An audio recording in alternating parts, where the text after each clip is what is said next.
ਕੱਲ੍ਹ ਆਪਾਂ ਇੱਕ ਟੰਗ ਟਵਿਸਟਰ ਟਰਾਈ ਕੀਤਾ ਸੀ। ਟੰਗ ਟਵਿਸਟਰ ਸੀ she sells sea shells by the sea shore. She sells sea shells by the sea ਸ਼ੋਰ।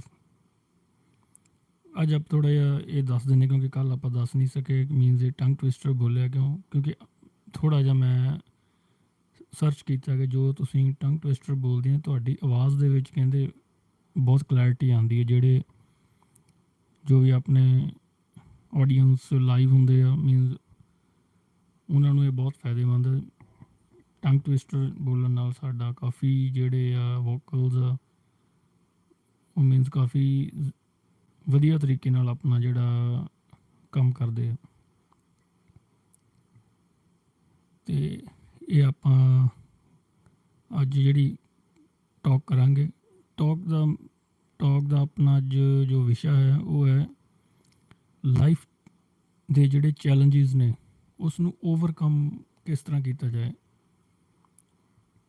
ਹੁਣ ਇਸ ਟਾਕ ਦੇ ਵਿੱਚ ਆਪਾਂ ਦੇਖੋ ਸਭ ਕੁਝ ਸਾਨੂੰ ਯੂਜ਼ ਕਰਨਾ ਪਏਗਾ। ਜਿੰਨੀਆਂ ਆਪਣੀਆਂ ਪਿਛਲੀਆਂ ਪਿੱਛੇ ਆਪਾਂ ਟਾਕਸ ਕੀਤੀਆਂ ਨੇ ਉਹਦੇ ਵਿੱਚ ਆਪਾਂ ਦੇਖੋ ਇੱਕ importance of talk, understanding emotions, power of emotions ਇੱਕ ਆਪਾਂ ਟੋਪਿਕ ਕੀਤਾ ਸੀ, ਉਹ ਹੁਣ ਯੂਜ਼ ਹੋਏਗਾ ਇਹਦੇ 'ਚ। ਇੱਕ ਆਪਾਂ ਕੀਤਾ ਸੀ ਟਾਕ ਦੇ ਬਾਰੇ, ਜਿਹੜੀ ਆਪਾਂ ਗੱਲ ਕਰਦੇ ਹਾਂ ਇਹਦਾ ਕੀ ਮਤਲਬ ਹੈ। ਇੱਕ ਜਿਹੜਾ ਆਪਾਂ ਇੰਪੋਰਟੈਂਸ ਆਫ ਐਜੂਕੇਸ਼ਨ ਦੀ ਗੱਲ ਕੀਤੀ ਸੀ, ਐਜੂਕੇਸ਼ਨ ਵੀ ਸਾਡੀ ਯੂਜ਼ ਹੋਏਗੀ ਹੁਣ, ਕਿਉਂਕਿ ਜਿਹੜੇ ਲਾਈਫ ਚੈਲੰਜਿਸ ਨੇ ਇਹਨਾਂ ਨੂੰ ਹੈਂਡਲ ਕਰਨਾ ਮੀਨਜ਼ ਔਖਾ ਹੁੰਦਾ। ਐਕਸਪੀਰੀਅੰਸਡ ਬੰਦਾ ਮੀਨਜ਼ ਇਹ ਚੈਲੰਜਿਸ ਈਜ਼ੀਲੀ ਹੈਂਡਲ ਕਰ ਲੈਂਦਾ, ਪਰ ਜੇ ਮੀਨਜ਼ ਘੱਟ ਏਜ ਵਾਲੇ ਜਿਹੜੇ ਟੀਨਏਜਰਸ ਨੇ ਉਹ ਅੰਡਰ ਪ੍ਰੈਸ਼ਰ ਆ ਜਾਂਦੇ ਨੇ। ਮੀਨਜ਼ ਜੇ ਕੋਈ ਇਸ ਤਰ੍ਹਾਂ ਦਾ ਗੱਲ ਬਣ ਜੇ ਆਪਾਂ ਚੈਲੰਜਿਸ ਦਾ ਮਤਲਬ ਕੀ ਹੈ ਕਿ ਇਸ ਤਰ੍ਹਾਂ ਦਾ ਕੁਛ ਆਪਣੇ ਪਾਸੇ ਸਿਚੁਏਸ਼ਨ ਬਣ ਜੇ ਜਿਸ ਦੇ ਵਿੱਚ ਕੋਈ ਸਾਡਾ ਸਾਥ ਨਾ ਦੇਵੇ, ਆਪਾਂ ਇਕੱਲੇ ਰਹਿ ਜਾਈਏ। ਜਦੋਂ ਆਪਾਂ ਇਕੱਲੇ ਰਹਿ ਗਏ ਤਾਂ ਆਪਾਂ ਨੂੰ ਉਸ ਸਿਚੁਏਸ਼ਨ ਦੇ ਵਿੱਚੋਂ ਕਿਸੇ ਨਾ ਕਿਸੇ ਤਰੀਕੇ ਨਿਕਲਣਾ ਪਏਗਾ। ਸਾਨੂੰ ਮੀਨਜ਼ ਆਪਣਾ ਸੋਚ ਵਿਚਾਰ ਦੇ ਨਾਲ ਦੇਖਣਾ ਪਏਗਾ ਕਿ ਇਹ ਜੋ ਸਿਚੁਏਸ਼ਨ 'ਚ ਆਪਾਂ ਫਸ ਗਏ ਇਸ ਤਰ੍ਹਾਂ ਕਿਸ ਤਰ੍ਹਾਂ ਨਿਕਲੀਏ। ਇਹ ਇੱਕ ਚੈਲੰਜ ਹੋ ਗਿਆ। ਇਸ ਤਰ੍ਹਾਂ ਦੇ ਚੈਲੰਜਿਸ ਆਪਣੀ ਥਰੂ ਆਊਟ ਦਾ ਲਾਈਫ ਬਹੁਤ ਆਉਂਦੇ ਨੇ। ਜਦੋਂ ਆਪਾਂ ਇਕੱਲੇ ਰਹਿ ਜਾਂਦੇ ਨੇ ਲੋਕ ਸਾਨੂੰ ਮੀਨਜ਼ ਛੱਡ ਦਿੰਦੇ ਨੇ ਇੱਕਦਮ, ਜਾਂ ਫਿਰ ਇਸ ਤਰ੍ਹਾਂ ਦਾ ਇੱਕ ਟਾਈਮ ਪੀਰੀਅਡ ਆਉਂਦਾ ਕਿ ਜੋ ਸਾਡੀਆਂ ਸਟੱਡੀਜ਼ ਓਵਰ ਹੋ ਜਾਂਦੀਆਂ ਨੇ, ਫਰੈਂਡ ਸਰਕਲਸ ਵੀ ਬਹੁਤ ਦੂਰ ਚਲੇ ਜਾਂਦੇ ਨੇ, ਕਿਸੇ ਨਾਲ ਕੋਈ ਟਾਕ ਨਹੀਂ ਹੁੰਦੀ। ਇਸ ਤਰ੍ਹਾਂ ਦੀਆਂ ਸਿਚੁਏਸ਼ਨਸ ਦੇ ਵਿੱਚ ਆਪਾਂ ਅਕਸਰ ਜਿਹੜੇ ਘਿਰ ਜਾਂਦੇ ਹਾਂ ਲੋਕਾਂ ਦੇ ਵਿੱਚ। ਕਈ ਵਾਰ ਬਹੁਤ ਸਾਰੇ ਜਿਹੜੇ ਗਲਤ ਲੋਕ ਸਾਨੂੰ ਘੇਰ ਕੇ ਬਹਿ ਜਾਂਦੇ ਨੇ ਅਤੇ ਅਸੀਂ ਮੀਨਜ਼ ਥੋੜ੍ਹੇ ਟਰੂਥਫੁਲ ਹੁੰਦੇ ਹਾਂ, ਹਾਰਡ ਵਰਕਰ ਹੁੰਦੇ ਹਾਂ, ਅਤੇ ਅਸੀਂ ਉਸ ਸਮੇਂ ਬਹੁਤ ਜ਼ਿਆਦਾ ਦੁੱਖ ਜਿਹੜਾ ਸਾਨੂੰ ਸਹਾਰਨਾ ਪੈਂਦਾ।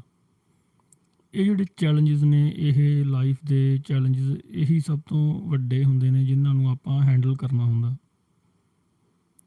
ਜਿਸ ਤਰ੍ਹਾਂ ਆਪਾਂ ਛੋਟੀ ਏਜ ਦੀ ਗੱਲ ਕੀਤੀ, ਜਦੋਂ ਛੋਟੀ ਏਜ 'ਚ ਜੇ ਇੱਕਦਮ ਇਸ ਤਰ੍ਹਾਂ ਦੀ ਸਿਚੁਏਸ਼ਨ ਬਣ ਜਾਏ ਤਾਂ ਮੀਨਜ਼ ਬਹੁਤ ਸਾਰੇ ਜਿਹੜੇ ਟੀਨਏਜਰਸ ਨੇ ਉਹ ਗਲਤ ਰਾਹ ਫੜ ਲੈਂਦੇ ਨੇ, ਕਿਉਂਕਿ ਉਹਨਾਂ 'ਚ ਇੰਨਾ ਐਕਸਪੀਰੀਅੰਸ ਨਹੀਂ ਹੁੰਦਾ, ਨਵੀਂ ਜ਼ਿੰਦਗੀ ਹੁੰਦੀ ਆ। ਅਤੇ ਕੋਈ ਉਹ ਜਿਹੜੇ ਟੀਨਏਜਰਸ ਹੁੰਦੇ ਨੇ ਉਹ ਕੀ ਕਰਦੇ ਨੇ, ਉਹਨਾਂ ਦਾ ਇੱਕ ਜਿਹੜਾ ਸੁਭਾਅ ਹੁੰਦਾ, ਹੈਬਿਟਸ ਹੁੰਦੀਆਂ ਨੇ, ਉਹ ਕਿਸੇ ਤੋਂ ਸਲਾਹ ਲੈਣੀ ਵੀ ਪਸੰਦ ਨਹੀਂ ਕਰਦੇ, ਕਿਉਂਕਿ ਜਿਹੜੀ ਏਜ ਨਵੀਂ ਏਜ ਦੇ ਵਿੱਚ ਕੋਈ ਵੀ ਜਿਹੜਾ ਬੰਦਾ ਕਿਸੇ ਤੋਂ ਸਲਾਹ ਨਹੀਂ ਲੈਂਦਾ ਕਦੇ।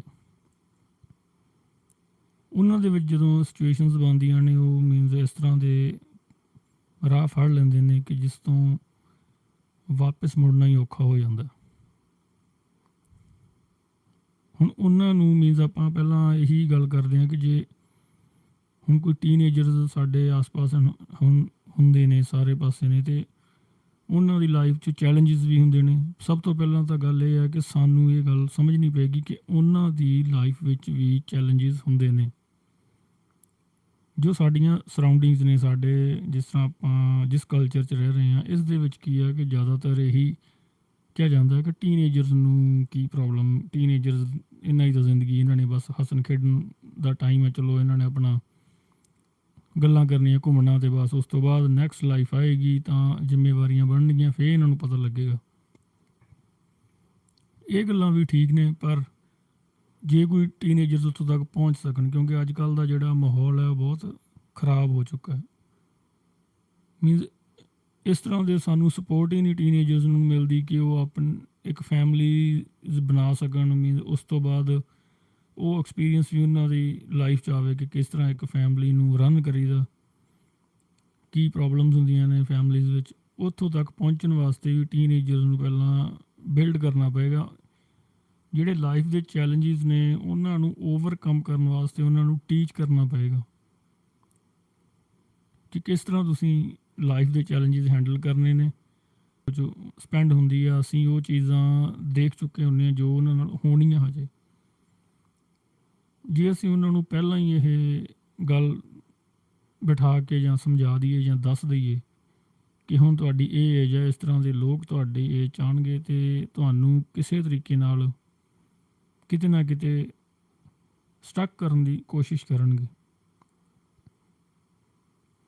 ਅਤੇ ਫਿਰ ਜਿਹੜੇ ਟੀਨੇਜਰਸ ਨੇ ਉਹਨਾਂ ਨੂੰ ਕਾਫੀ ਮਦਦ ਮਿਲਦੀ ਅਤੇ ਉਹਨਾਂ ਦਾ ਹੌਸਲਾ ਵੀ ਵੱਧਦਾ। ਪਰ ਇਹ ਚੀਜ਼ਾਂ ਸਾਰੇ ਟੀਨੇਜਰਸ ਨਾਲ ਪੋਸੀਬਲ ਨਹੀਂ ਹੁੰਦੀਆਂ, ਕਿਉਂਕਿ ਜੇ ਤੁਸੀਂ ਲਾਈਫ 'ਚ ਦੇਖਿਆ ਹੋਣਾ ਕਿੰਨੇ ਕੁ ਲੋਕ ਟੀਨੇਜਰਸ ਨਾਲ ਗੱਲ ਕਰਦੇ। ਜ਼ਿਆਦਾਤਰ ਤਾਂ ਟੀਨੇਜਰਸ ਨੂੰ ਲੋਕ ਨਿਗਲੈਕਟ ਕਰ ਦਿੰਦੇ ਨੇ ਕਿ ਛੱਡੋ, ਇਹਨਾਂ ਨਾਲ ਗੱਲ ਕੀ ਕਰਨੀ, ਇਹਨਾਂ ਨੂੰ ਕੋਈ ਸਮਝ ਤਾਂ ਹੈ ਨਹੀਂ, ਹਜੇ ਇਹਨਾਂ ਦੀ ਜਿਹੜੀ ਉਮਰ ਆ ਉਹ ਗੱਲਬਾਤ ਕਰਨ ਵਾਲੀ ਨਹੀਂ, ਲੋਕ ਇਹੀ ਸਮਝਦੇ ਨੇ। ਪਰ ਸਾਨੂੰ ਇਸ ਤਰ੍ਹਾਂ ਥੋੜ੍ਹਾ ਜਿਹਾ ਡਿਵੈਲਪ ਕਰਨਾ ਪਏਗਾ। ਜਿਸ ਤਰ੍ਹਾਂ ਆਪਾਂ ਜੇ ਫੋਰਨ ਕੰਟਰੀਜ਼ ਦੀ ਐਗਜ਼ਾਮਪਲ ਲਈਏ, ਉੱਥੇ ਸਿਸਟਮ ਡਿਵੈਲਪ ਹੈ ਟੀਨੇਜਰਸ ਦੇ ਨਾਲ ਗੱਲ ਕਰਨ ਵਾਲਾ। ਉੱਥੇ ਮੀਨਸ ਸੈਂਟਰਸ ਵੀ ਹੁੰਦੇ ਨੇ, ਉੱਥੇ ਇੱਕ ਹੈਲਪਲਾਈਨ ਨੰਬਰਸ ਵੀ ਨੇ।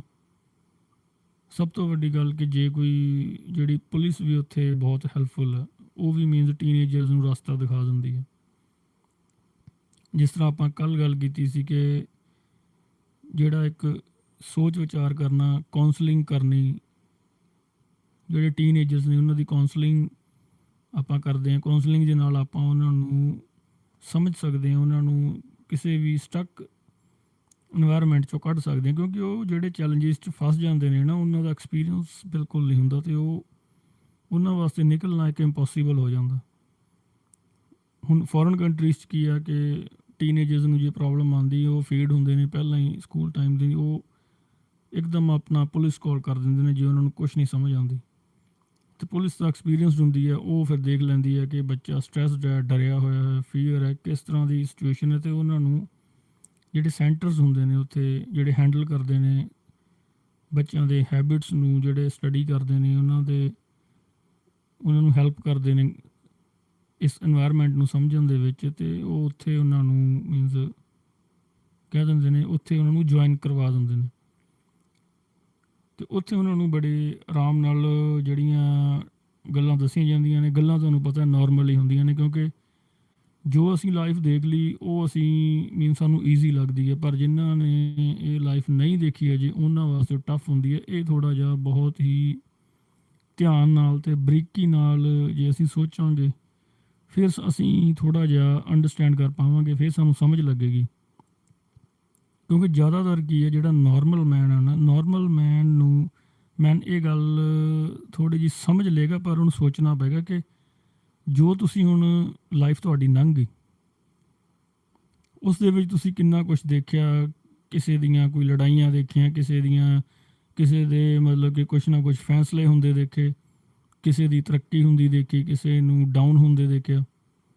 ਜਿਹੜੀ ਤੁਹਾਡੀ ਆਪਣੀ ਲਾਈਫ ਆ, ਤੁਹਾਨੂੰ ਕਿਸੇ ਨੇ ਕਦੇ ਕਿੰਨਾ ਨੁਕਸਾਨ ਕੀਤਾ, ਕਿੰਨਾ ਫਾਇਦਾ ਕੀਤਾ, ਅਤੇ 40-45 ਸਾਲ ਦੀ ਉਮਰ ਤੱਕ ਬੰਦਾ ਕਾਫੀ ਕੁਛ ਇੱਦਾਂ ਐਕਸਪੀਰੀਅੰਸ ਗੇਨ ਕਰ ਲੈਂਦਾ। ਜਿਹੜੀ ਉਸ ਤੋਂ ਜ਼ਿਆਦਾ ਲਾਈਫ ਜਿਨ੍ਹਾਂ ਦੀ ਜ਼ਿਆਦਾ ਹੈ ਜਾਂ ਉਹਨਾਂ ਦਾ ਐਕਸਪੀਰੀਅੰਸ ਫਿਰ ਜ਼ਿਆਦਾ ਹੀ ਹੋਏਗਾ, ਕਿਉਂਕਿ ਜੋ ਹਜੇ 40 ਸਾਲ ਵਾਲੇ ਉਹਨਾਂ ਨੇ ਹਜੇ ਉਹ ਦੇਖਿਆ ਨਹੀਂ ਕਿ 50 ਸਾਲ ਤੱਕ ਲਾਈਫ ਕਿੱਦਾਂ ਦੀ ਹੋਏਗੀ, 60 ਤੱਕ ਕਿੱਦਾਂ ਹੋਏਗੀ। ਉਹ ਜਿਹੜੇ ਜ਼ਿਆਦਾ ਐਕਸਪੀਰੀਅੰਸਡ ਬੰਦੇ ਨੇ ਉਹੀ ਦੱਸ ਸਕਦੇ ਨੇ।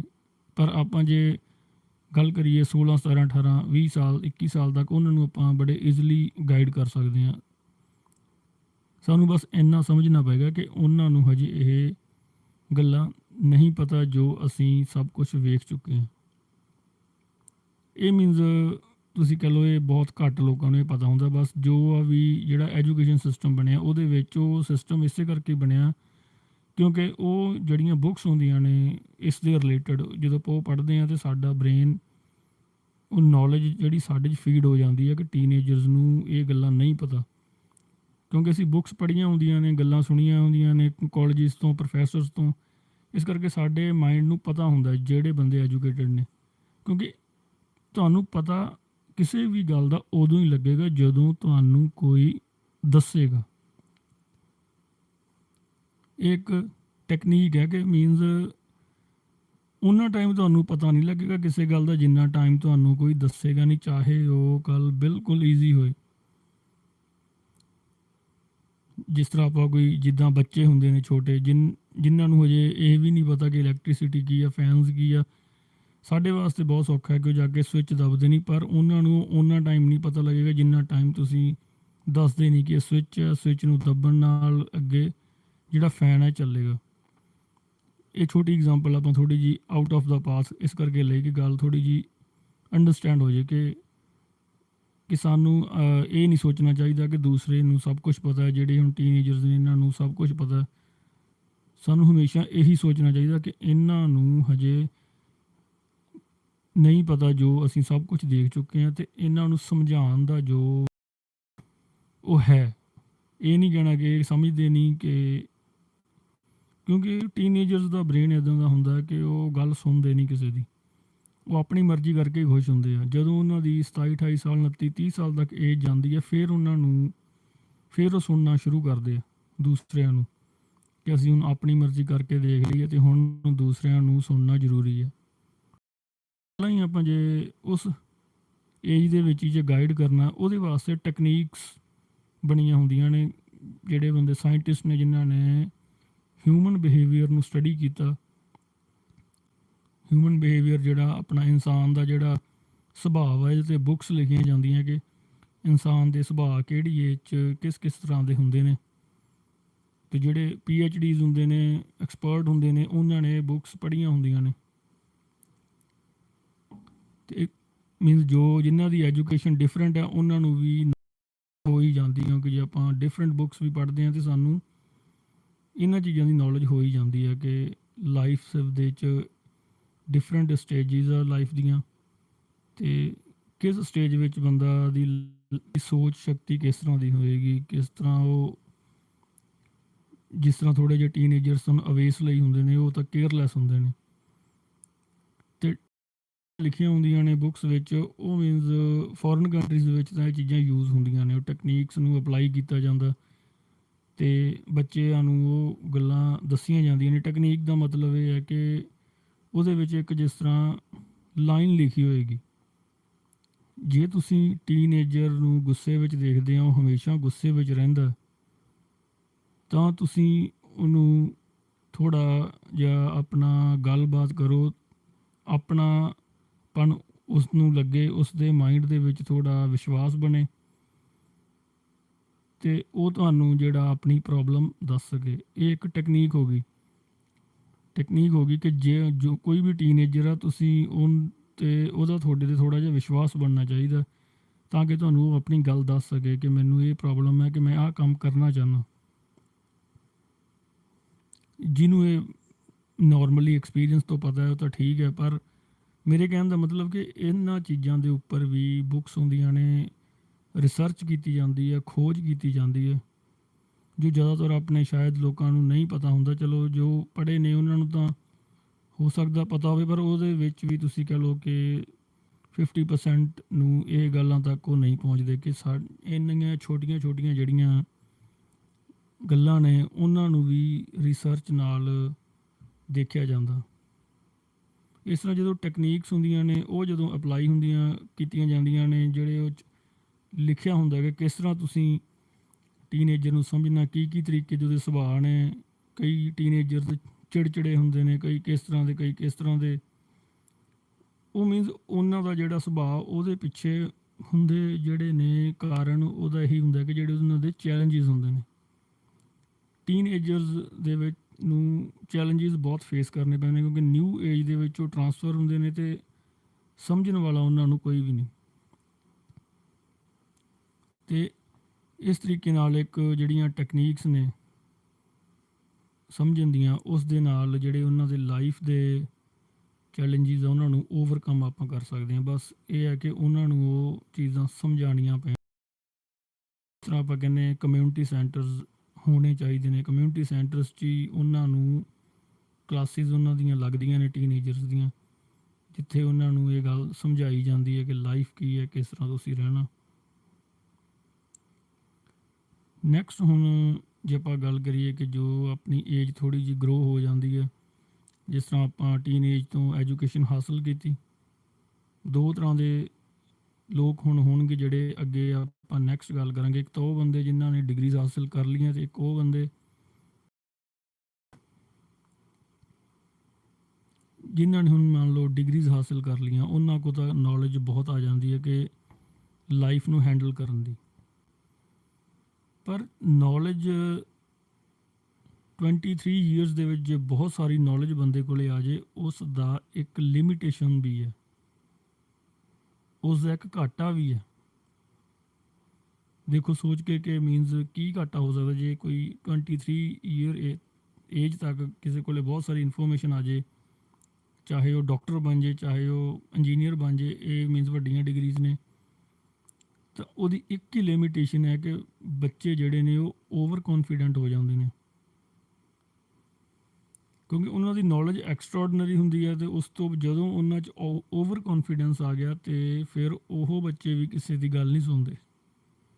ਇਹ ਇੱਕ ਗੱਲ ਧਿਆਨ ਦੇਣ ਵਾਲੀ ਹੈ ਕਿ ਜਦੋਂ ਸਾਡੇ ਕੋਲ ਜ਼ਿਆਦਾ ਨੌਲੇਜ ਆ ਜਾਂਦੀ ਹੈ, ਅਤੇ ਫਿਰ ਸਾਡੇ ਵਿੱਚ ਓਵਰ ਕੌਨਫੀਡੈਂਸ ਆਉਂਦਾ, ਅਤੇ ਓਵਰ ਕੌਨਫੀਡੈਂਸ ਵੀ ਸਾਡਾ ਬਹੁਤ ਨੁਕਸਾਨ ਕਰ ਦਿੰਦਾ ਲਾਈਫ 'ਚ। ਜਿਸ ਤਰ੍ਹਾਂ ਕੋਈ ਡਾਕਟਰ ਹੈ, ਕੋਈ ਇੰਜੀਨੀਅਰ ਹੈ, ਉਸ ਦੇ ਵਿੱਚ ਹੁਣ ਜਿਹੜੇ ਇੱਕ ਤਾਂ ਚੈਲੰਜਿਸ ਹੁੰਦੇ ਨੇ ਨੈਕਸਟ, ਕਿ ਜਿਹੜੀ ਜੋਬ ਸਟਾਰਟ ਕਰਨੀ ਨੇ। ਇੱਕ ਜਿਹੜਾ ਓਵਰ ਕੌਨਫੀਡੈਂਸ ਆ ਜਾਂਦਾ ਹੈ, ਉਹ ਉਹਨਾਂ ਦੇ ਚੈਲੰਜਿਸ ਨੂੰ ਪੂਰਾ ਕਰਨ ਦੇ ਵਿੱਚ ਮਦਦ ਨਹੀਂ ਕਰਦਾ, ਓਬਸਟੈਕਲ ਕ੍ਰੀਏਟ ਕਰ ਦਿੰਦਾ। ਮੀਨਸ ਜਿਹੜੇ ਬਹੁਤ ਸਾਰੇ ਕੋਈ ਅੱਛੇ ਕਾਲਜਿਸ ਹੋਣਗੇ, ਉਹਨਾਂ ਦੇ ਵਿੱਚ ਹੋ ਸਕਦਾ ਹੈ ਕਿ ਉਹਨਾਂ ਨੂੰ ਟ੍ਰੇਨ ਕੀਤਾ ਗਿਆ ਹੋਵੇ ਕਿ ਜਦੋਂ ਤੁਸੀਂ ਡਿਗਰੀ ਹਾਸਲ ਕਰ ਲਈਏ, ਤੁਹਾਨੂੰ ਇਹ ਚੈਲੰਜਿਸ ਲਾਈਫ 'ਚ ਆਉਣਗੇ, ਅਤੇ ਤੁਹਾਡੇ 'ਚ ਜਿਹੜਾ ਓਵਰ ਕੌਨਫੀਡੈਂਸ ਵੀ ਇਨਕਰੀਜ਼ ਹੋਏਗਾ। ਤੁਸੀਂ ਨੋਰਮਲ ਬਿਹੇਵ ਕਰਨਾ ਲੋਕਾਂ ਦੇ ਨਾਲ, ਅਤੇ ਮੀਨਸ ਆਪਣਾ ਜੋ ਵੀ ਤੁਹਾਡਾ ਗੋਲ ਹੈ ਉਹਨੂੰ ਅਚੀਵ ਕਰਨਾ। ਜੋ ਵੀ ਜੇ ਤੁਸੀਂ ਡਾਕਟਰ ਆ, ਇੱਕ ਹੋਸਪੀਟਲ 'ਚ ਜੋਬ ਕਰੋਗੇ, ਇੰਜੀਨੀਅਰ ਆ ਤਾਂ ਇੱਕ ਇੰਡਸਟਰੀ 'ਚ ਜੋਬ ਕਰੋਗੇ, ਪਰ ਜਿਹੜਾ ਓਵਰ ਕੌਨਫੀਡੈਂਸ ਜਿਹੜਾ ਆਪਣੇ 'ਚ ਲੈ ਕੇ ਨਹੀਂ ਆਉਣਾ। ਇਹ ਹੁਣ ਦੇਖੋ, ਇਹ ਇੱਕ ਟੈਕਨੀਕ ਹੋ ਗਈ। ਟੈਕਨੀਕ ਆਪਾਂ ਇੱਕ ਇੰਜੀਨੀਅਰ ਅਤੇ ਡਾਕਟਰ ਨੂੰ ਵੀ ਦੱਸ ਸਕਦੇ ਹਾਂ ਕਿ ਓਵਰ ਕੌਨਫੀਡੈਂਸ ਹੈ ਜਿਹੜਾ, ਉਹ ਮੀਨਸ ਕਾਫੀ ਸਾਨੂੰ ਪਿੱਛੇ ਕਰ ਦਿੰਦਾ। ਮੀਨਸ ਪਿੱਛੇ ਇਸ ਤਰ੍ਹਾਂ ਕਿ ਆਪਾਂ ਬਹੁਤ ਸਾਰੀਆਂ ਇੰਟਰਵਿਊਜ਼ ਹੀ ਪਹਿਲਾਂ ਤਾਂ ਮਿਸ ਕਰ ਦਿੰਦੇ ਹਾਂ। ਸਾਡੇ 'ਚ ਓਵਰ ਕੌਨਫੀਡੈਂਸ ਇੰਨਾ ਹੁੰਦਾ ਕਿ ਮੀਨਸ ਆਹ ਜਗ੍ਹਾ ਨਹੀਂ ਠੀਕ, ਇਹ ਤਾਂ ਮੀਨਸ ਬਹੁਤ ਲੋਅ ਆ, ਮੇਰਾ ਸਟੈਂਡਰਡ ਹਾਈ ਹੈ। ਜਿਸ ਤਰ੍ਹਾਂ ਆਪਾਂ ਹੋਏਗਾ ਹੀ ਜਦੋਂ ਕੋਈ ਬੰਦਾ ਉੱਚ ਐਜੂਕੇਸ਼ਨ ਪ੍ਰਾਪਤ ਕਰੇਗਾ। ਇਸ ਤਰੀਕੇ ਨਾਲ ਜਦੋਂ ਆਪਾਂ ਇਹ ਦੇਖਦੇ ਨੇ ਕਿ ਇਹ ਜੋਬ ਨਹੀਂ ਠੀਕ, ਇਹਦਾ ਵੀ ਸਟੈਂਡਰਡ ਲੋਅ ਆ, ਇਹ ਜੋਬ ਵੀ ਨਹੀਂ ਠੀਕ, ਇਹਦਾ ਵੀ ਸਟੈਂਡਰਡ ਲੋਅ ਆ, ਅਤੇ ਅਸੀਂ 1 ਈਅਰ ਆਪਣਾ ਖਰਾਬ ਕਰ ਲੈਂਦੇ ਹਾਂ ਓਵਰ ਕੌਨਫੀਡੈਂਸ ਦੇ ਵਿੱਚ ਹੀ, ਕਿ ਸਾਡਾ ਕੌਨਫੀਡੈਂਸ ਇੰਨਾ ਜ਼ਿਆਦਾ ਹੁੰਦਾ ਕਿ ਸਾਨੂੰ ਉਹ ਜੋਬਸ ਆ ਜਿਹੜੀਆਂ ਉਹ ਮੀਨਸ ਲੱਗਦੀਆਂ ਨਹੀਂ ਕੁਛ ਵੀ। ਪਰ ਜੇ ਆਪਾਂ ਇੱਕ ਟੈਕਨੀਕ ਦੇ ਨਾਲ ਪਹਿਲਾਂ ਹੀ ਬੱਚਿਆਂ ਨੂੰ ਸਮਝਾਤਾ ਕਿ ਤੁਹਾਨੂੰ ਹੁਣ ਅੱਗੇ ਜਿਹੜਾ ਸਭ ਤੋਂ ਜ਼ਿਆਦਾ ਖਰਾਬੀ ਕਰਨ ਵਾਲਾ ਹੈ ਉਹ ਹੈ ਓਵਰ ਕੌਨਫੀਡੈਂਸ। ਓਵਰ ਕੌਨਫੀਡੈਂਸ ਕਿਸ ਤਰ੍ਹਾਂ ਖਰਾਬ ਕਰੇਗਾ ਕਿ ਇੱਕ ਤਾਂ ਜਦੋਂ ਤੁਸੀਂ ਕਾਲਜ ਤੋਂ ਬਾਹਰ ਨਿਕਲਣਾ, ਤੁਸੀਂ ਆਮ ਲੋਕਾਂ ਨੂੰ ਕੁਛ ਨਹੀਂ ਸਮਝਣਾ, ਤੁਹਾਨੂੰ ਲੱਗਣਗੇ ਇਹ ਐਵੇਂ ਹੀ ਬੰਦੇ ਨੇ, ਇਹਨਾਂ ਨੂੰ ਕੋਈ ਗਿਆਨ ਨਹੀਂ। ਉਹ ਆਪਾਂ ਓਵਰ ਕੌਨਫੀਡੈਂਸ ਦੇ ਕਾਰਨ ਹੀ ਕਹਾਂਗੇ, ਪਰ ਜੋ ਸਾਡੀ ਏਜ ਨੂੰ ਪਤਾ ਲੱਗੇਗਾ ਕਿ ਗਿਆਨ ਤਾਂ ਸਭ ਦੇ ਵਿੱਚ ਹੀ ਹੁੰਦਾ। ਪਰ ਜਦੋਂ ਆਪਾਂ ਏਜ ਹੀ 23 ਈਅਰ ਅਤੇ 22 ਈਅਰ, ਉਸ ਦੇ ਵਿੱਚ ਤਾਂ ਚਲੋ ਕੀ ਪਤਾ ਲੱਗਣਾ। ਉਸ ਦੇ ਵਿੱਚ ਫਿਰ ਇਸ ਤਰ੍ਹਾਂ ਦੀਆਂ ਜਿਹੜੀਆਂ ਟੈਕਨੀਕਸ ਨੇ ਉਹ ਮੀਨਸ ਲਾਗੂ ਹੋਣੀਆਂ ਚਾਹੀਦੀਆਂ ਨੇ, ਤਾਂ ਕਿ ਜਿਹੜਾ ਇੱਕ ਬੈਲੈਂਸ ਵਧੀਆ ਐਜੂਕੇਸ਼ਨ ਕਰਨ ਤੋਂ ਬਾਅਦ ਵੀ ਬਣਿਆ ਰਹੇ।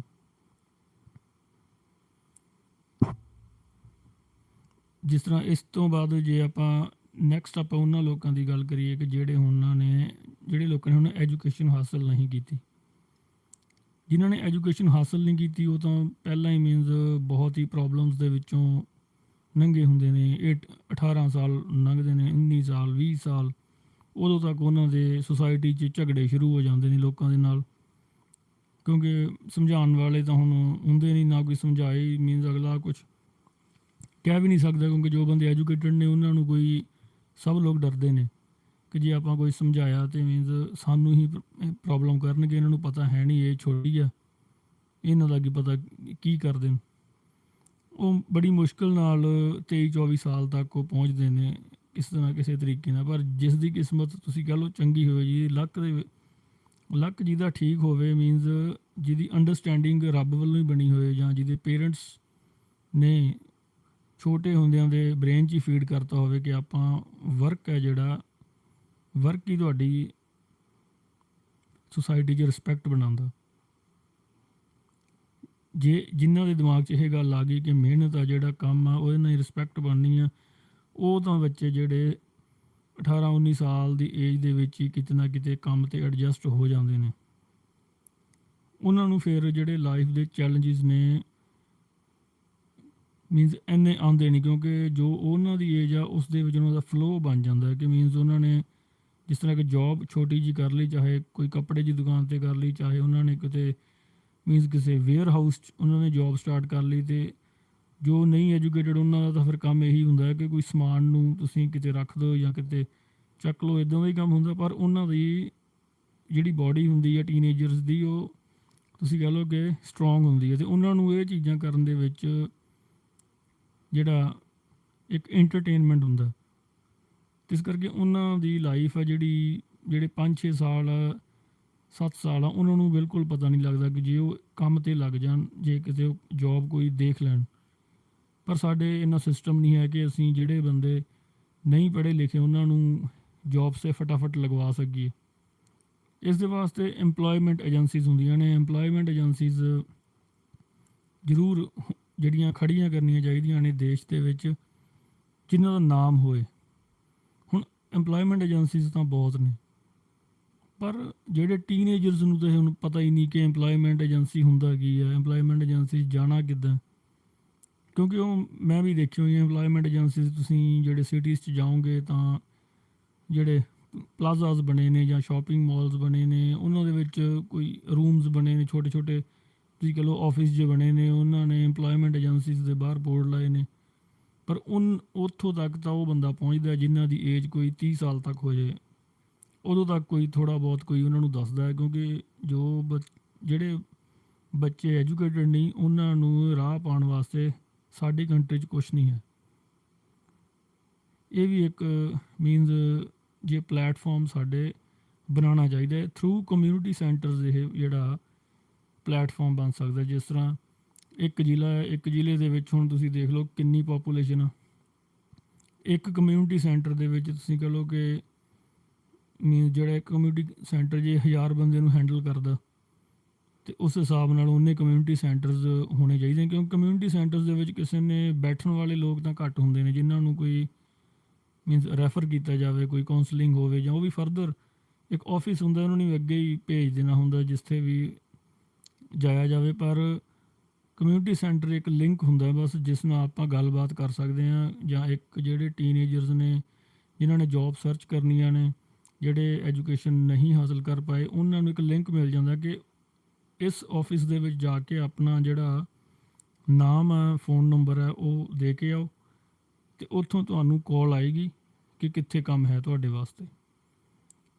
ਸਿਰਫ ਇੰਨਾ ਕੰਮ ਹੀ ਹੁੰਦਾ ਕਿ ਪਰ ਇਹ ਜਿਹੜਾ ਕੰਮ ਹੈ ਇਹ ਬਿਲਟ ਕਰਨਾ ਪੈਂਦਾ। ਅਤੇ ਇਸ ਤਰੀਕੇ ਨਾਲ ਜੇ ਇੰਪਲੋਇਮੈਂਟ ਆਫਿਸਿਸ ਜਿਹੜੇ ਨੇ ਉਹ ਕ੍ਰੀਏਟ ਕੀਤੇ ਜਾਣ, ਜੇ ਆ ਸਾਡੇ ਆਲਰੇਡੀ ਹੈਗੇ ਨੇ, ਅਤੇ ਉਹਨਾਂ ਨੂੰ ਥੋੜ੍ਹਾ ਪਬਲਿਸਿਟੀ ਮਿਲੇ। ਮੀਨਜ਼ ਉਹ TV 'ਤੇ ਜਾਂ ਜਿਸ ਤਰ੍ਹਾਂ ਐਡਵਰਟਾਈਜ਼ਮੈਂਟ ਆਉਂਦੀ ਹੈ, ਐਡਵਰਟਾਈਜ਼ਮੈਂਟ ਉਹਨਾਂ ਦੀ ਲਗਾਤਾਰ ਆਉਣੀ ਚਾਹੀਦੀ ਹੈ ਕਿ ਤੁਹਾਡੇ ਡਿਸਟ੍ਰਿਕਟ 'ਚ ਇੱਥੇ ਇੰਪਲੋਇਮੈਂਟ ਤੁਸੀਂ ਚਾਹੁੰਦੇ ਆ, ਅਤੇ ਤੁਸੀਂ ਇੰਪਲੋਇਮੈਂਟ ਵਾਸਤੇ ਤੇ ਆਪਣਾ ਨਾਮ ਦੇ ਕੇ ਆਓ, ਨੰਬਰ ਦੇ ਕੇ ਆਓ।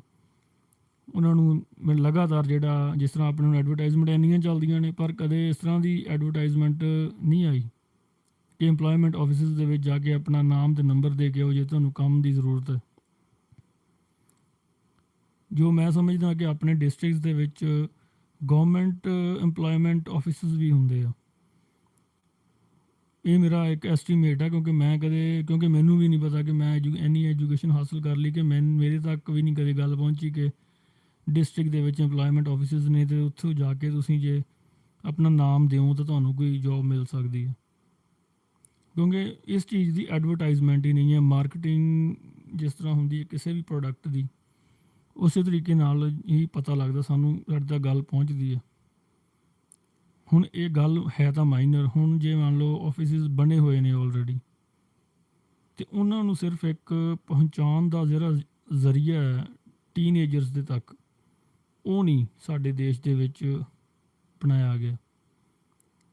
ਉਹ ਜਿਹੜਾ ਜ਼ਰੀਆ ਹੈ ਉਹ ਸਿਰਫ ਮੀਡੀਆ ਦੇ ਥਰੂ ਹੀ ਬਣਨਾ ਚਾਹੀਦਾ। ਮੀਨਸ ਕਿਉਂਕਿ ਜੇ ਆਪਾਂ ਕੋਈ ਇਨਸਾਨ ਖੜੇ ਕਰ ਦਾਂਗੇ ਜਾਂ ਕੋਈ ਉਹਦੇ ਵਿੱਚ ਕਮੇਟੀ ਖੜੀ ਕਰ ਦਾਂਗੇ, ਜੇ ਇਹ ਕਮੇਟੀ ਜਿਹੜੀ ਹੈ ਇਹ ਅੱਗੇ ਜਾ ਕੇ ਬੱਚਿਆਂ ਨੂੰ ਲੈ ਕੇ ਆਵੇ, ਤਾਂ ਉਹ ਫਿਰ ਉਹਨਾਂ ਬੱਚਿਆਂ ਨੂੰ ਉਹ ਲੈ ਕੇ ਆਉਣਗੇ ਕਿ ਜਿਨ੍ਹਾਂ ਨਾਲ ਉਹਨਾਂ ਦੀ ਜਿਹੜੀ ਬਣਦੀ ਹੋਏਗੀ, ਜਾਂ ਰਿਲੇਟਿਵਸ ਹੋਣਗੇ, ਉਹਨਾਂ ਨੂੰ ਉਹ ਦੱਸ ਦੇਣਗੇ ਕਿ ਉੱਥੇ ਜਾ ਕੇ ਆਪਣਾ ਨਾਮ ਦੇ ਆਓ, ਤੁਹਾਨੂੰ ਜੋਬ ਮਿਲ ਜਾਏਗੀ।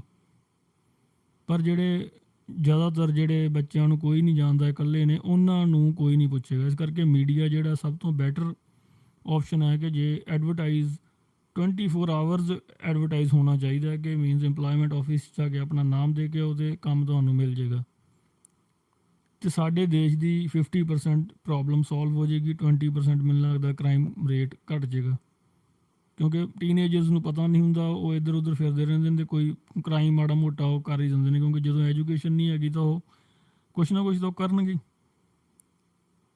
ਇਸ ਕਰਕੇ ਇਹ ਡਿਊਟੀ ਹੈ ਜਿਹੜੀ ਬਣਦੀ ਆਪਣੀ ਕਿ ਉਹਨਾਂ ਦੇ ਤੱਕ EMPLOYMENT ਆਫਿਸਿਸ ਦੇ ਨੰਬਰ ਜਿਹੜੇ ਆ ਮੀਡੀਆ ਦੇ ਜ਼ਰੀਏ ਪਹੁੰਚਾਏ ਜਾਣ। ਹੁਣ ਅੱਜ ਕੱਲ੍ਹ ਤਾਂ ਹਰ ਬੱਚੇ ਕੋਲ ਮੋਬਾਈਲ, ਆਪਾਂ ਇੱਕ ਐਡਵਰਟਾਈਜ਼ਮੈਂਟ ਜਿਹੜੇ ਆ YouTube ਚੈਨਲਸ ਨੇ ਜਾਂ ਮੀਨਸ ਹੋਰ ਚੈਨਲਸ ਨੇ, ਉਹਨਾਂ ਦੇ ਜ਼ਰੀਏ ਇਹ ਹਰ ਜਗ੍ਹਾ ਇਹ ਇਨਫੋਰਮੇਸ਼ਨ ਭੇਜ ਸਕਦੇ ਹਾਂ। ਅਤੇ ਇਹ ਮੀਨਸ ਇਹ ਕਰਨਾ ਹੋਏਗਾ ਕਿ ਹੋਏਗਾ ਉਹੀ ਜੋ ਸਾਡਾ ਅੱਜ ਦਾ ਟੌਪਿਕ ਹੈ, ਕਿ ਜਿਹੜੇ ਉਹਨਾਂ ਦੇ ਚੈਲੰਜ ਹੈ, ਸਭ ਤੋਂ ਵੱਡਾ ਚੈਲੰਜ ਹੁੰਦਾ ਹੈ, ਉਸ ਨੂੰ ਆਪਾਂ ਓਵਰਕਮ ਇਸ ਤਰੀਕੇ ਨਾਲ ਕਰ ਸਕਦੇ ਹਾਂ, ਪਰ ਸਾਨੂੰ ਉਹਨਾਂ ਦੀ ਹੈਲਪ ਕਰਨੀ ਪਏਗੀ। ਜਿਹੜੇ ਲਾਈਫ ਦੇ ਚੈਲੰਜਸ ਹੁੰਦੇ ਨੇ ਉਹਨਾਂ ਵਾਸਤੇ ਉਸ ਏਜ ਵਿੱਚ ਸਭ ਤੋਂ ਵੱਡਾ ਚੈਲੰਜ ਇਹ ਹੁੰਦਾ ਹੈ ਕਿ ਜਿਹੜੀ ਸਾਨੂੰ ਕੋਈ ਨਾ ਕੋਈ ਕੰਮ ਮਿਲ ਜਾਏ ਕਿਤੇ ਨਾ ਕਿਤੇ। ਸਾਡਾ ਬਸ 9 ਤੋਂ 5 ਟਾਈਮ ਪਾਸ ਕਰਵਾ ਦਿਓ, ਇੰਨਾ ਹੀ ਬਹੁਤ। ਉਹਨਾਂ ਵਾਸਤੇ ਜਿਹੜਾ ਇਹੀ ਚੀਜ਼ਾਂ ਸਭ ਤੋਂ ਵੱਡੀਆਂ ਹੁੰਦੀਆਂ ਨੇ, ਅਤੇ ਉਹਦੇ ਵਿੱਚ ਸਾਨੂੰ ਸਿਰਫ ਇੱਕ ਐਡਵਰਟਾਈਜ਼ਮੈਂਟ ਦੀ ਲੋੜ, ਹੋਰ ਕੁਛ ਵੀ ਨਹੀਂ। ਅਤੇ ਬੱਚੇ ਆਪ ਹੀ ਭੱਜ ਕੇ ਆਉਣਗੇ, ਕੰਮ ਉਹਨਾਂ ਨੂੰ ਮਿਲ ਜਾਏਗਾ, ਲਾਈਫ ਉਹਨਾਂ ਦੀ ਈਜ਼ੀ ਹੋ ਜਾਏਗੀ, ਕ੍ਰਾਈਮ ਰੇਟ ਵੀ ਡਾਊਨ ਚਲਾ ਜਾਏਗਾ, ਅਤੇ ਉਹਨਾਂ ਦੇ ਜਿਹੜੇ ਲਾਈਫ ਦੇ ਵੱਡਾ ਚੈਲੰਜ ਹੈ ਸਭ ਤੋਂ, ਉਹ ਵੀ ਓਵਰਕਮ ਹੋ ਜਾਏਗਾ। ਇਸ ਤਰੀਕੇ ਨਾਲ ਆਪਾਂ ਆਪਣੀ ਸੁਸਾਇਟੀ ਨੂੰ ਸਪੋਰਟ ਕਰ ਸਕਦੇ ਹਾਂ, ਅਤੇ ਮੀਨਸ ਇੱਕ ਸੁਸਾਇਟੀ ਨੂੰ ਵਧੀਆ ਡਿਵੈਲਪ ਬਣਾ ਸਕਦੇ ਹਾਂ। ਇਹ ਮੀਨਸ ਬਹੁਤ ਛੋਟੀਆਂ ਅਤੇ ਆਸਾਨ ਗੱਲਾਂ ਨੇ, ਇਸ ਕਰਕੇ ਸਾਰੇ ਨਿਗਲੈਕਟ ਕਰ ਦਿੰਦੇ ਨੇ, ਕਿਉਂਕਿ ਆਸਾਨ ਚੀਜ਼ਾਂ ਨੂੰ ਯਾਦ ਰੱਖਣਾ ਸਭ ਤੋਂ ਔਖਾ ਹੁੰਦਾ। ਆਸਾਨ ਚੀਜ਼ਾਂ ਨੂੰ ਕੋਈ ਯਾਦ ਨਹੀਂ ਰੱਖ ਸਕਦੇ ਆਪਾਂ, ਪਰ ਆਸਾਨ ਚੀਜ਼ਾਂ ਦਾ ਜਿਹੜਾ ਰੋਲ ਹੈ ਲਾਈਫ ਦੇ ਵਿੱਚ, ਉਹ ਸਭ ਤੋਂ ਅਹਿਮ ਅਤੇ ਵੱਡਾ ਹੁੰਦਾ। ਇਸ ਕਰਕੇ ਹੀ ਟ੍ਰੇਨਿੰਗ ਮੋਡਿਊਲ ਬਣਾਏ ਜਾਂਦੇ ਨੇ, ਇਸ ਕਰਕੇ ਹੀ ਟ੍ਰੇਨਿੰਗ ਸਿਸਟਮ ਬਣਾਏ ਜਾਂਦੇ ਨੇ ਆਸਾਨ ਚੀਜ਼ਾਂ ਨੂੰ ਯਾਦ ਰੱਖਣ ਵਾਸਤੇ। ਅਤੇ ਜ਼ਿਆਦਾਤਰ ਉਹ ਲੋਕ ਜਿਹੜੇ ਡਿਵੈਲਪ ਨੇ ਉਹਨਾਂ ਨੂੰ ਇਹ ਚੀਜ਼ਾਂ ਪਤਾ ਨੇ, ਅਤੇ ਉੱਥੇ ਹੀ ਜ਼ਿਆਦਾਤਰ ਟ੍ਰੇਨਿੰਗ ਮੋਡਿਊਲ ਹੁੰਦੇ ਨੇ। ਜ਼ਿਆਦਾ ਆਪਣੇ ਡਿਵੈਲਪਿੰਗ ਕੰਟਰੀਜ਼ ਵਿੱਚ ਤਾਂ ਆਸਾਨ ਚੀਜ਼ਾਂ ਦਾ ਕਹਿ ਦਿੰਦੇ ਨੇ ਪਤਾ ਹੀ ਹੈ, ਤਾਂ ਇਹ ਤਾਂ ਸਭ ਨੂੰ ਪਤਾ, ਇਹਦਾ ਕੀ ਲੋੜ ਹੈ ਦੱਸਣ ਦੀ। ਪਰ ਆਸਾਨ ਚੀਜ਼ਾਂ ਦਾ ਨੂੰ ਯਾਦ ਰੱਖਣਾ ਹੀ ਸਭ ਤੋਂ ਡਿਫੀਕਲਟ ਵਰਕ ਹੈ, ਅਤੇ ਉਹਦੇ ਹੀ ਟ੍ਰੇਨਿੰਗ ਮੋਡਿਊਲਸ ਹੁੰਦੇ ਨੇ। ਅਤੇ ਟ੍ਰੇਨਿੰਗ ਛੋਟੀਆਂ ਟ੍ਰੇਨਿੰਗ ਹੁੰਦੀਆਂ ਨੇ, ਉਹ 'ਚ ਕਰਨਾ ਹੀ ਕੀ ਹੈ ਕਿ ਇੱਕ ਤੁਸੀਂ ਲਾਈਨ ਦੇ ਵਿੱਚ ਬੋਲ ਕੇ ਦੱਸਣਾ ਕਿ ਜੇ ਮੰਨ ਲਓ 10th ਵਿੱਚ ਬੱਚੇ ਨੇ, ਉਹਦੇ ਵਿੱਚ ਬੋਲ ਕੇ ਉਹਨਾਂ ਨੂੰ ਦੱਸਣਾ ਕਿ ਆਹ ਇੱਥੇ ਸਾਡਾ ਡਿਸਟ੍ਰਿਕਟ ਹੈ, ਡਿਸਟ੍ਰਿਕਟ ਦੇ ਵਿੱਚ ਆਫਿਸ ਹੈ, ਤੁਸੀਂ ਇਸ ਆਫਿਸ 'ਚ ਜਾ ਕੇ ਆਪਣਾ ਕੰਮ ਲੱਭ ਸਕਦੇ ਹੋ। ਜੇ ਉਹਨਾਂ ਨੂੰ ਸਾਰਾ ਸਾਲ ਹਰ ਮਹੀਨੇ 2-3 ਵਾਰ ਵੀ ਬੋਲਿਆ ਜਾਏ, ਅਤੇ ਜੇ ਉਹਨਾਂ ਦੀ 10th ਵੀ ਨਾ ਪਾਸ ਹੋਵੇ, ਉਹ ਕੰਮ ਤਾਂ ਲੱਭ ਹੀ ਲੈਣਗੇ ਨਾ। ਇਸ ਤਰੀਕੇ ਨਾਲ ਇਹ ਚੀਜ਼ਾਂ ਨੂੰ ਅਪਲਾਈ ਕਰਨਾ ਪੈਂਦਾ, ਜਿੱਥੇ ਕੋਈ ਗ੍ਰਾਂਟ ਨਹੀਂ ਚਾਹੀਦੀ, ਕੋਈ ਖਰਚਾ ਨਹੀਂ ਚਾਹੀਦਾ, ਕਿਸੇ ਤਰ੍ਹਾਂ ਦੇ ਕੋਈ ਫੋਰਨ ਸਪੋਰਟ ਨਹੀਂ ਚਾਹੀਦੀ, ਸਿਰਫ ਇੱਕ ਆਪਣਾ ਵਰਕ ਚਾਹੀਦਾ, ਆਪਣੀ ਰਿਸਪੋਂਸੀਬਿਲਟੀ ਚਾਹੀਦੀ ਹੈ। ਸਮਾਜ ਦੇ ਪ੍ਰਤੀ। ਤੇ ਜਿਹੜੇ ਐਜੂਕੇਟਡ ਬੰਦੇ ਨੇ ਉਹਨਾਂ ਕੋਲ ਗਿਆਨ ਹੁੰਦਾ ਹੈ ਤੇ ਉਹ ਕੋਸ਼ਿਸ਼ ਵੀ ਕਰਦੇ ਨੇ, ਪਰ ਆਪਣੇ ਐਜੂਕੇਟਡ ਬੰਦੇ ਦੀ ਕੋਈ ਗੱਲ ਸੁਣਦਾ ਨਹੀਂ। ਪਤਾ ਨਹੀਂ ਇਹ ਸਾਡੇ ਦੇਸ਼ 'ਚ ਇਸ ਤਰ੍ਹਾਂ ਕਿਉਂ। ਇੱਕ ਜਿਹੜਾ ਗੱਲ ਜਿਹੜੀ ਪਹੁੰਚਾਉਣੀ ਆ ਉਹਦਾ ਜਿਹੜਾ ਕਮਿਊਨੀਕੇਸ਼ਨ ਚੈਨਲ ਕੀ ਹੈ, ਇਹ ਵੀ ਮੀਨਸ ਇੱਕ ਸਭ ਨੂੰ ਪਤਾ ਹੋਣਾ ਚਾਹੀਦਾ ਕਿ ਜੇ ਕੋਈ ਐਜੂਕੇਟਡ ਬੰਦਾ ਹੈ ਉਹ ਆਪਣੀ ਗੱਲ ਪਹੁੰਚਾਉਣਾ ਚਾਹੁੰਦਾ ਹੈ ਇੱਕ ਅਦਾਰੇ ਤੱਕ, ਜਿੱਥੇ ਉਹਨੂੰ ਮੰਨ ਲਓ ਆਪਾਂ ਟੀਨਏਜਰਸ ਦੀ ਐਗਜ਼ਾਮਪਲ ਹੀ ਲਈਏ ਕਿ ਇਹਨਾਂ ਦੇ ਵਾਸਤੇ ਕੰਮ ਵਾਸਤੇ ਇਹਨਾਂ ਨੂੰ ਉੱਥੇ ਬੁਲਾ ਕੇ ਆਫਿਸ ਦਿਖਾਇਆ ਜਾਏ, ਇੰਪਲੋਇਮੈਂਟ ਆਫਿਸ, ਜਿੱਥੇ ਆਪਣਾ ਨਾਮ ਤੇ ਫੋਨ ਨੰਬਰ ਦੇ ਸਕਣ। ਤੇ ਇਹ ਗੱਲ ਪਹੁੰਚਾਉਣ ਵਾਸਤੇ ਵੀ ਕੁਛ ਨਾ ਕੁਛ ਇੱਦਾਂ ਦਾ ਮੀਨਸ ਇਹ ਕਮਿਊਨਿਟੀਜ਼ ਦੇ ਥਰੂ ਵੀ ਹੋ ਸਕਦਾ ਹੈ, ਜਾਂ ਜਿਹੜੇ ਮੀਨਸ ਅੱਗੇ ਨੈਕਸਟ ਜਿਹੜੇ ਆਪਣੇ ਕਾਰਿਆਕਰਤਾ ਹੁੰਦੇ ਨੇ ਡਿਫਰੈਂਟ ਪਾਰਟੀਜ਼ ਦੇ, ਉਹਨਾਂ ਦੇ ਜ਼ਰੀਏ ਵੀ ਹੋ ਸਕਦਾ। ਕੋਈ ਇੱਦਾਂ ਦਾ ਜੇ ਪਲੈਟਫਾਰਮ ਹੋਏਗਾ ਤਾਂ ਉੱਥੇ ਹੀ ਜਾ ਕੇ ਬੰਦਾ ਦੱਸੇਗਾ, ਕੋਈ ਆਫਿਸ ਹੋਏਗਾ ਫੇਰ ਹੀ ਹੈ। ਅਤੇ ਉਹ ਵੀ ਜੇ ਐਜੂਕੇਟਡ ਬੰਦਿਆਂ ਨੂੰ ਕਿਹਾ ਜਾਏ ਕਿ ਜੇ ਤੁਸੀਂ ਕੁਝ ਦੱਸਣਾ ਚਾਹੁੰਦੇ ਹੋ ਤਾਂ ਇਸ ਜਗ੍ਹਾ 'ਤੇ ਜਾ ਕੇ ਆਪਣੀ ਜਿਹੜਾ ਕੋਈ ਪਰੇਸ਼ਾਨੀ ਦੱਸ ਸਕਦੇ ਹੋ, ਫੇਰ ਹੀ ਉਹ ਜਾਣਗੇ। ਇਹ ਵੀ ਇੱਕ ਟੈਕਨੀਕ ਹੈ ਕਿ ਤੁਹਾਨੂੰ ਇਹ ਕਹਿਣਾ ਪਏਗਾ ਕਿ ਜੇ ਤੁਹਾਨੂੰ ਕੋਈ ਪ੍ਰੋਬਲਮ ਹੈ ਤਾਂ ਤੁਸੀਂ ਇਸ ਜਗ੍ਹਾ 'ਤੇ ਜਾ ਕੇ ਦੱਸੋ, ਫੇਰ ਸਾਡਾ ਬ੍ਰੇਨ ਕੈਚ ਕਰੇਗਾ। ਚਾਹੇ ਤੁਸੀਂ ਲੱਖਾਂ ਆਫਿਸਿਸ ਬਣਾ ਦਿਓ, ਜੇ ਤੁਸੀਂ ਇੱਕ ਲਾਈਨ ਜੇ ਨਾ ਗਈ ਤਾਂ ਉਹ ਆਫਿਸਿਸ ਖਾਲੀ ਰਹਿਣਗੇ। ਇਹ ਹੁਣ ਦੇਖੋ ਇਹ ਟੈਕਨੀਕਸ ਹੀ ਹੁੰਦੀਆਂ ਨੇ ਛੋਟੀਆਂ ਛੋਟੀਆਂ ਗੱਲ ਸਮਝਾਉਣ ਦੀਆਂ, ਗੱਲ ਸਮਝਣ ਦੀਆਂ, ਜਿਨ੍ਹਾਂ ਨਾਲ ਸਾਡੇ ਚੈਲੰਜਿਸ ਹੁੰਦੇ ਨੇ, ਲਾਈਫ ਦੇ ਵੱਡੇ ਵੱਡੇ ਚੈਲੰਜਿਸ ਹੁੰਦੇ ਨੇ, ਉਹ ਓਵਰਕਮ ਹੋ ਜਾਂਦੇ ਨੇ। ਜਿਸ ਤਰ੍ਹਾਂ ਫਰਦਰ ਆਪਾਂ ਜੇ ਗੱਲ ਕਰੀਏ ਕਿ ਐਜੂਕੇਸ਼ਨ ਤੋਂ ਬਾਅਦ ਸਾਡੀ ਮੈਰਿਡ ਲਾਈਫ ਹੈ, ਮੈਰਿਡ ਲਾਈਫ ਦੇ ਵਿੱਚ ਚੈਲੰਜਿਸ ਜਿਹੜੇ ਆਉਂਦੇ ਨੇ ਅੰਡਰਸਟੈਂਡਿੰਗ ਦੇ ਆਉਂਦੇ ਨੇ, ਕਿਸ ਤਰ੍ਹਾਂ ਕਿਸੇ ਨੂੰ ਅੰਡਰਸਟੈਂਡ ਕਰਨਾ, ਉਸ ਦੇ ਵਿੱਚ ਸਾਨੂੰ ਮੀਨਸ ਜਿਹੜੇ ਸੋਚਣਾ ਪਏਗਾ ਆਪਣੇ ਐਕਸਪੀਰੀਅੰਸ ਤੋਂ। ਜਿਸ ਤਰ੍ਹਾਂ ਆਪਾਂ ਟਾਕ 'ਚ ਗੱਲ ਕੀਤੀ ਹੈ ਕਿ ਇਮੋਸ਼ਨਸ ਨੂੰ ਅੰਡਰਸਟੈਂਡ ਕਰਨਾ ਪਏਗਾ, ਦੂਸਰੇ ਦੀ ਪਰੇਸ਼ਾਨੀ ਨੂੰ ਵੀ ਸਮਝਣਾ ਪੜੇਗਾ। ਜੇ ਆਪਾਂ ਦੂਸਰੇ ਦੀ ਪਰੇਸ਼ਾਨੀ ਨੂੰ ਸਮਝਾਂਗੇ ਤਾਂ ਫਿਰ ਉਹ ਜਿਹੜਾ ਪਰਸਨ ਹੈ ਸਾਡੇ ਸਾਹਮਣੇ ਉਸ ਦੀ ਵੀ ਅੰਡਰਸਟੈਂਡਿੰਗ ਬਣੇਗੀ, ਉਹ ਵੀ ਫਿਰ ਇੱਕ ਤੁਹਾਨੂੰ ਸਪੋਰਟ ਸਿਸਟਮ ਕ੍ਰੀਏਟ ਕਰਨ ਦੀ ਕੋਸ਼ਿਸ਼ ਕਰੇਗਾ। ਇਹ ਆਪਾਂ ਪਾਵਰ ਆਫ ਇਮੋਸ਼ਨਸ ਦੇ ਵਿੱਚ ਆਲਰੇਡੀ ਡਿਸਕਸ ਕੀਤਾ ਹੋਇਆ ਕਿ ਜਾਂ ਇੱਕ ਉਸ ਤੋਂ ਪਹਿਲਾਂ ਟਾਕ ਸੀ ਇਮੋਸ਼ਨਸ ਦੇ ਉੱਪਰ ਹੀ, ਅੰਡਰਸਟੈਂਡਿੰਗ ਆਫ ਇਮੋਸ਼ਨਸ, ਕਿ ਇਹ ਜਿਹੜੀਆਂ ਆਪਾਂ ਟੈਕਨੀਕਸ ਨੇ ਸਾਰੀਆਂ ਇਸੇ ਕਰਕੇ ਹੀ ਇਹ ਡਿਸਕਸ ਕੀਤੀਆਂ, ਸਾਡੇ ਲਾਈਫ ਦੇ ਵਿੱਚ ਹੀ ਅਪਲਾਈ ਹੁੰਦੀਆਂ ਨੇ। ਜੇ ਅਸੀਂ ਇਹ ਡੇਲੀ ਇਹ ਚੀਜ਼ਾਂ ਸੁਣੀਏ ਜਾਂ ਕਿਤੋਂ ਪੜ੍ਹੀਏ ਤਾਂ ਮੀਨਸ ਸਾਡੇ ਜਿਹੜੇ ਚੈਲੰਜਿਸ ਨੇ, ਜਿਸ ਤਰ੍ਹਾਂ ਆਫਟਰ ਮੈਰਿਜ ਕਿਸੇ ਨਾਲ ਕਿਸ ਤਰ੍ਹਾਂ ਗੱਲ ਕਰਨੀ, ਕੀ ਬੋਲ ਚਾਲ ਕਰਨੀ, ਕਿਸ ਤਰ੍ਹਾਂ ਸਾਡੀ ਬਣੇਗੀ, ਅਤੇ ਇਹ ਸਭ ਕੁਛ ਅਸੀਂ ਈਜ਼ੀਲੀ ਅੰਡਰਸਟੈਂਡ ਕਰ ਸਕਦੇ ਹਾਂ। ਕਿਉਂਕਿ ਚੈਲੰਜਿਸ ਜ਼ਿਆਦਾ ਇਹੀ ਹੁੰਦੇ ਨੇ ਕਿ ਮੀਨਸ ਸਾਡੇ ਨਾਲ ਸਾਡਾ ਜਿਹੜਾ ਝਗੜਾ ਹੋ ਜਾਂਦਾ ਜਲਦੀ, ਸਾਨੂੰ ਮੀਨਸ ਕਿਸੇ ਦੀ ਅੰਡਰਸਟੈਂਡਿੰਗ ਦਾ ਪਤਾ ਨਹੀਂ ਲੱਗਦਾ। ਇਹ ਮੀਨਸ ਜਿਹੜੇ ਚੈਲੰਜਿਸ ਲਾਈਫ ਦੇ ਨੇ ਬੰਦੇ ਨੂੰ ਇਕੱਲਾ ਕਰ ਦਿੰਦੇ ਨੇ ਅਤੇ ਫਰਸਟ੍ਰੇਟਡ ਵੀ ਕਰ ਦਿੰਦੇ ਨੇ। ਜੇ ਤੁਹਾਨੂੰ ਕਹਿੰਦਾ ਕਿ ਡਿਵੋਰਸ ਵਗੈਰਾ ਵੀ ਲੋਕਾਂ ਦੇ ਹੋ ਜਾਂਦੇ ਨੇ। ਅਤੇ ਜਿਸ ਤਰ੍ਹਾਂ ਇਮੋਸ਼ਨਸ ਦੀ ਅੰਡਰਸਟੈਂਡਿੰਗ ਕਰਨੀ, ਟਾਕ ਦੇਖਣੀ, ਟਾਕ ਕੀ ਕਰੀਏ ਜਿਸ 'ਤੇ ਕੋਈ ਆਪਾਂ ਬੈਠੇ ਹਾਂ ਨਵੇਂ ਬੰਦੇ ਹਾਂ ਅਤੇ ਸਾਨੂੰ ਕੀ ਟਾਕ ਕਰਨੀ ਚਾਹੀਦੀ ਹੈ। ਜੇ ਟਾਕ ਸਾਡੇ ਕੋਲ ਨਹੀਂ ਆ ਰਹੀ ਕੋਈ ਵਧੀਆ ਤਾਂ ਸਾਨੂੰ ਲਿਸਨ ਕਰਨਾ ਚਾਹੀਦਾ। ਲਿਸਨ ਕਰਨ ਦੇ ਨਾਲ ਵੀ ਤੁਹਾਡੀ ਜਿਹੜੀ ਇੱਕ ਪਰਸਨੈਲਿਟੀ ਸ਼ੋ ਹੁੰਦੀ ਹੈ ਦੂਸਰੇ ਲੋਕਾਂ ਨੂੰ। ਲਿਸਨ ਕਰਨਾ ਵੀ ਬਹੁਤ ਔਖਾ। ਆਪਾਂ ਇੱਥੇ ਇੱਕ ਕੋਈ ਅੱਗੇ ਨੈਕਸਟ ਟਾਕ ਵੀ ਕਰਾਂਗੇ ਕਿ ਪਾਵਰ ਆਫ ਲਿਸਨਿੰਗ। ਜਿਸ ਨੇ ਜ਼ਿੰਦਗੀ 'ਚ ਲਿਸਨ ਕਰਨਾ ਸਿੱਖ ਲਿਆ ਅਤੇ ਉਸ ਦੀ ਜ਼ਿੰਦਗੀ ਦੇ ਵਿੱਚ ਤੁਸੀਂ ਕਹਿ ਲਓ ਕਿ ਪ੍ਰੋਬਲਮਸ ਤਾਂ 99% ਪ੍ਰੋਬਲਮਸ ਸੋਲਵ ਹੋ ਜਾਂਦੀਆਂ। ਕਿਉਂਕਿ ਜੇ ਲਿਸਨ ਕਰਨਾ ਬਹੁਤ ਔਖਾ ਕੰਮ ਹੈ ਅਤੇ ਇਸ ਦੇ ਵਿੱਚ ਚਲੋ ਆਪਾਂ ਡਿਸਕਸ ਕਰਾਂਗੇ ਕਿਸੇ ਦਿਨ। ਇਸ ਤਰ੍ਹਾਂ ਹੀ ਜਿਹੜੀਆਂ ਲਾਈਫ ਹੈ ਇਹਦੇ ਵਿੱਚ ਜੋ ਵੀ ਚੈਲੰਜਿਸ ਨੇ, ਪਾਵਰ ਇਮੋਸ਼ਨਸ ਨੂੰ ਸਟੱਡੀ ਕਰਕੇ, ਟਾਕ ਦੇਖ ਕੇ ਕਿ ਕੀ ਟਾਕ ਕਰੀਏ, ਲਿਸਨਿੰਗ ਪਾਵਰ ਨੂੰ ਆਪਾਂ ਇੰਪਰੂਵ ਕਰ ਸਕਦੇ ਹਾਂ ਆਪਣੇ ਨੂੰ। ਇਸ ਤਰੀਕੇ ਨਾਲ ਆਪਾਂ ਆਪਣੀ ਲਾਈਫ ਦੇ ਵਿੱਚ ਇੱਕ ਸਟੇਬਿਲਿਟੀ ਵੀ ਲਿਆ ਸਕਦੇ ਹਾਂ ਅਤੇ ਇੱਕ ਜੋ ਚੈਲੰਜਿਸ ਨੇ ਆਉਂਦੇ ਨੇ ਸਾਨੂੰ, ਬਹੁਤ ਸਾਰੇ ਲੋਕ ਇਹਨਾਂ ਨੂੰ ਚੈਲੰਜਿਸ ਸਮਝਦੇ ਨਹੀਂ। ਮੀਨਸ ਇੱਦਾਂ ਹੀ ਉਹ ਪਤਾ ਹੁੰਦਾ ਕਿਉਂਕਿ ਆਪਾਂ ਕੀ ਕਰਦੇ ਹਾਂ ਚੈਲੰਜਿਸ ਉਹਨੂੰ ਸਮਝਦੇ ਜਿੱਥੋਂ ਕੋਈ ਪ੍ਰੋਫਿਟ ਹੋਵੇ, ਜਿੱਥੋਂ ਕੋਈ ਬੈਨੀਫਿਟ ਹੋਏ। ਜਿਸ ਤਰ੍ਹਾਂ ਆਪਾਂ ਬੋਲ ਚਾਲ ਨੂੰ ਕੋਈ ਚੈਲੰਜ ਸਮਝਦੇ ਨਹੀਂ, ਅਗਲੇ ਕਹਿੰਦੇ ਯਾਰ ਬੁਲਾਣਾ ਬੁਲਾਓ, ਨਹੀਂ ਬੁਲਾਣਾ ਨਾ ਬੁਲਾਓ, ਆਪਣੇ ਤਾਂ ਇੱਦਾਂ ਦੇ ਰਿਵਾਜ ਹੁੰਦੇ ਨੇ। ਪਰ ਉਹਦਾ ਫਰਦਰ ਜਿਹੜਾ 4 ਸਾਲ 5 ਸਾਲ ਬਾਅਦ ਜਾ ਕੇ ਉਹਦਾ ਲੋਸ ਹੁੰਦਾ ਲਾਈਫ 'ਚ। ਇਹ ਚੀਜ਼ ਜਿਹੜੀ ਹੈ ਸਮਝਣ ਦੀ ਲੋੜ ਹੈ। ਇਸ ਤਰੀਕੇ ਨਾਲ ਜਿਹੜੇ ਇਹ ਚੈਲੰਜਸ ਨੇ ਆਪਾਂ ਇਸ ਤਰੀਕੇ ਨਾਲ ਓਵਰਕਮ ਕਰ ਸਕਦੇ ਹਾਂ।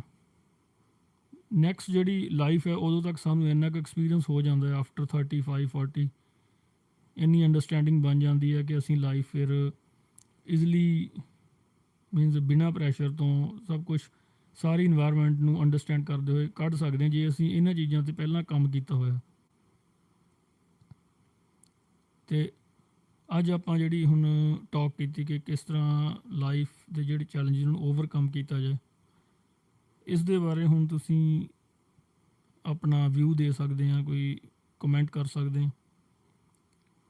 ਅਤੇ ਕੱਲ੍ਹ ਫਿਰ ਕੋਈ ਆਪਾਂ ਟੋਪਿਕ ਦੇਖਾਂਗੇ ਜੋ ਸਾਡੀ ਸੁਸਾਇਟੀ ਵਾਸਤੇ ਹੋਏ ਜਾਂ ਪਰਸਨੈਲਿਟੀ ਨੂੰ ਠੀਕ ਕਰਨ 'ਚ ਹੈਲਪ ਕਰੇ। ਇਜਾਜ਼ਤ ਦਿਓ, ਬਹੁਤ ਬਹੁਤ ਧੰਨਵਾਦ।